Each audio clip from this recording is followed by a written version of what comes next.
Salut à tous, bienvenue dans cette vidéo d'introduction au cours d'éducation technique et technologique, une option qui est donnée au Collège Sainte-Gertrude et uniquement au Collège Sainte-Gertrude. Alors attention, malgré le fait qu'on entend technique dans le nom du cours, il s'agit bien d'enseignement général de transition, c'est pas du technique de transition, et bonne nouvelle, il n'y a pas de prérequis. Vous pouvez prendre TT en 5e et en 6e, même si vous avez pris autre chose que TT en 3-4, les matières sont très différentes, ça ne posera aucun problème de commencer en 5e. Alors, quel est le programme du cours de TT? Dans les grandes lignes, on voit en 5e année de l'informatique et de la programmation, et en 6e année de la robotique.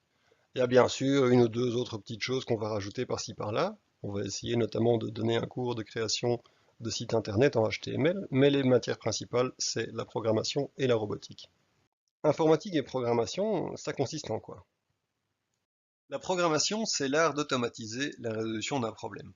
Prenons un exemple simple, une addition. 42 plus 29. C'est pas trop compliqué à faire, ça fait 71. Tout à l'heure, à la prise précédente, je me suis planté, j'ai dit que ça valait 81, donc c'est que c'est pas si simple que ça. Et en fait, on a l'impression qu'il s'agit d'un problème global, on se dit, bah oui, il y a qu'à additionner. On oublie un petit peu que quand on fait ça, mentalement, sans même s'en rendre compte, ce qu'on fait, c'est séparer. On additionne d'abord les dizaines, 40 plus 20, et puis on additionne les unités. Et si on veut programmer ce problème-là, le faire résoudre par un ordinateur, eh bien, il faut prendre en compte de ce découpage et dire à l'ordinateur, je vais te donner deux nombres, tu prends les unités des deux, et puis tu prends les dizaines des deux, tu les additionnes, et tu gères les problèmes de report s'il y en a.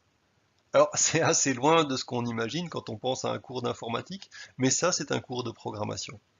C'est une matière qui permet d'exercer énormément sa créativité. Parce qu'une fois qu'on a compris quel est le principe, il y a plein de manières différentes d'écrire le même programme, et certaines manières sont beaucoup plus élégantes que d'autres.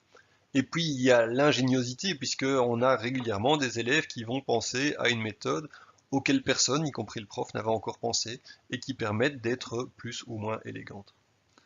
Alors bien sûr, en robotique, on fait bon usage de ce qu'on a vu en programmation. Cette petite merveille de robot qui fabriqué avec des Lego. Un peu pourrave d'ailleurs, c'est collé à la colle chaude, c'est bricolé un peu n'importe comment. Mais enfin, ça a le mérite de fonctionner.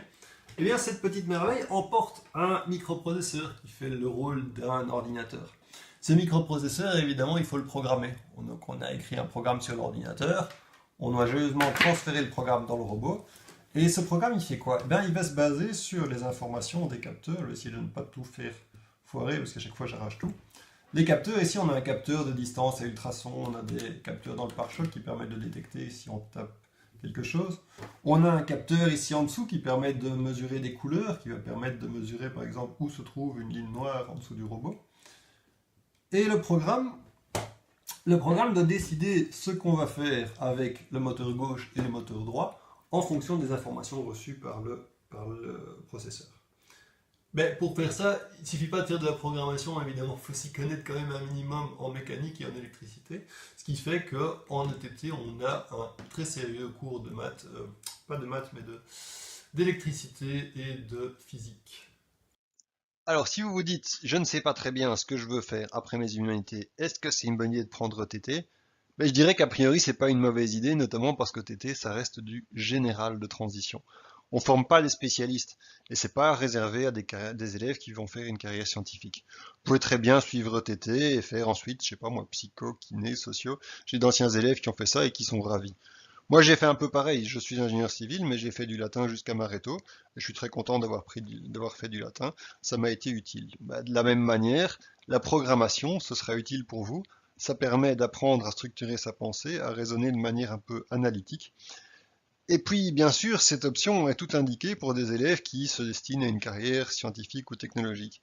Il y a les ingénieurs, civils ou industriels, les programmeurs, les architectes, les agronomes.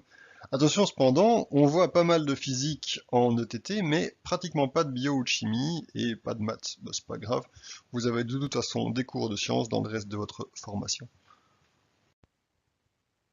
Je vous quitte sur ces quelques images d'un robot qui suit une ligne noire au sol. Et puis, avant vraiment de laisser le micro, je voulais juste vous présenter un personnage qui pour moi est important. C'est la première personne qui, dans l'histoire, a jamais écrit un programme qui a été destiné à être écrit par une machine. C'est donc le premier programmeur de l'humanité. Son nom était Ada Lovelace. Alors voilà, moi je trouve que c'est important parce qu'elle n'avait pas vraiment une tête de geek. Et donc, même si vous vous sentez pas geek, n'hésitez pas à venir me trouver. ETT, c'est peut-être pour vous. Venez me poser des questions. J'espère vous voir l'année prochaine.